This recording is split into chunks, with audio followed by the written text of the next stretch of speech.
Oke, ikhwah. Demikian ahlu sunnah di tengah. Oke? Kita nggak boleh sembarangan kafirin, nggak boleh sembarangan kafirin. Tapi di satu sisi juga harus ada kasus takfir, menghukumi seseorang akhirnya keluar dari ahlil kiblat, itu ada. Nggak seperti murji'ah, yang akhirnya nggak ada kasus apapun yang membuat seseorang menjadi murtad. Nggak juga begitu kita. Oke, satu sisi kita menghindari takfir. Tapi apakah maknanya seseorang ketika udah melakukan semua pembatal keislaman, telah terpenuhi semua syarat-syaratnya, tetap kita mau hitung Islam aja, nggak mau kita kafirin? Lah, ini. Kenapa emang? Karena bagaimanapun hatinya telah berislam. Begitu. Oke? Nah, itu murji'ah jadinya, awas. Tetap terjadi kasus takfir. Jadi di tengah ahlus sunnah, di tengah dalam hal ini. Oke?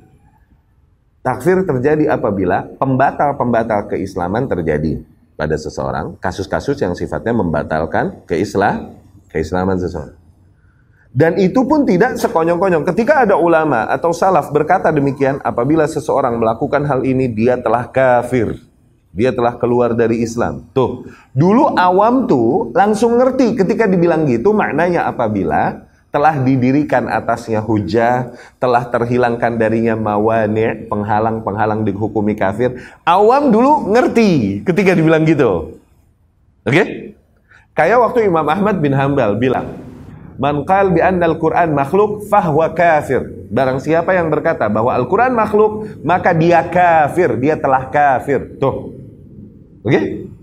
Awam waktu Imam Ahmad bilang begitu, dulu tuh seawam-awamnya orang ngerti. Oh, maksudnya apabila terhilangkan darinya mawani', hal-hal yang menghalangi seseorang dari dihukumi kafir kalaupun telah terjadi pembatal keislaman padanya. No.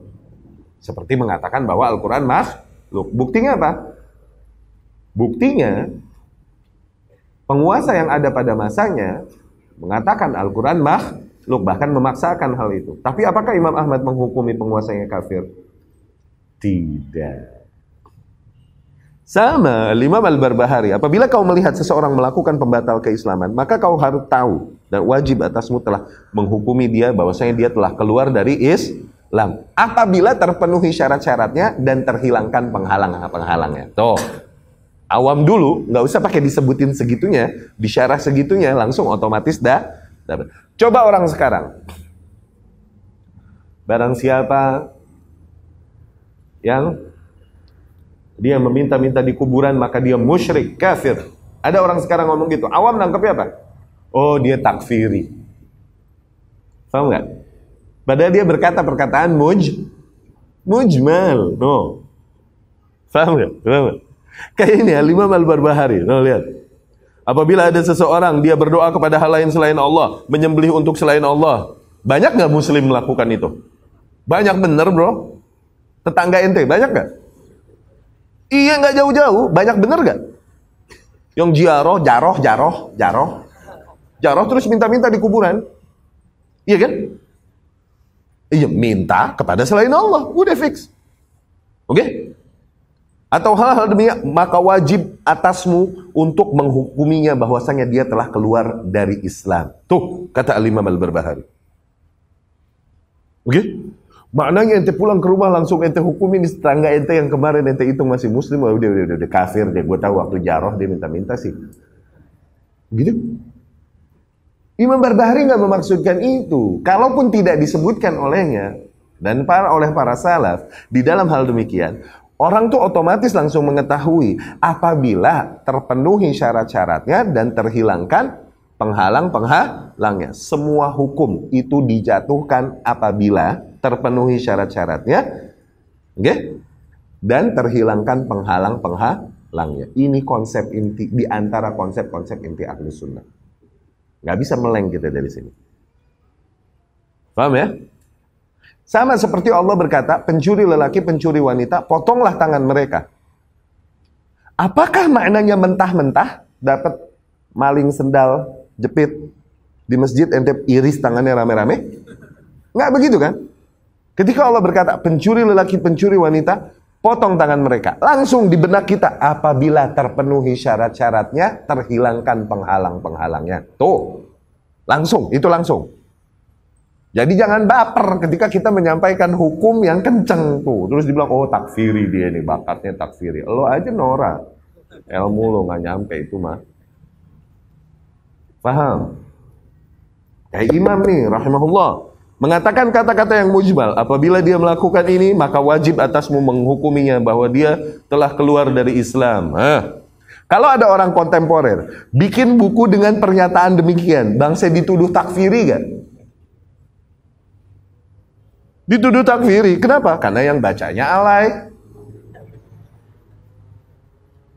Dulu orang awamnya juga tahu ketika ada hukum demikian maknanya adalah, kalaupun nggak disebutkan oleh si penulis, nggak disebutkan dengan detail oleh si orang yang mengatakan, maknanya adalah hukum demikian, idza staufat syurutuhu wantafat mawani'uhu. Tuh selalu dua poin itu.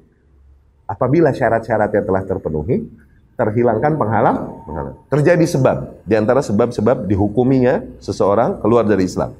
Setelah terjadi sebab, apakah langsung dihukumi seseorang dikeluar dari Islam? Ntar dulu. Setelah sebab ini baru kita hitung. Apakah syarat-syarat pengkafiran terpenuhi padanya? Apakah terhilangkan penghalang-penghalang pengkafiran darinya? Tuh. Ya. Dapat. Jadi kalau baca. Makanya beberapa tariris yang suka main bom, teroris nih, kadang mereka berhujah untuk kebatilan mereka, okay? Dengan syubhat-syubhat yang mereka comot-comot dari perkataan para ulama yang sifatnya mujmal begini. Mereka berhujah dengan buku-buku Muhammad bin Abdul Wahhab. Ada banyak perkataan demikian.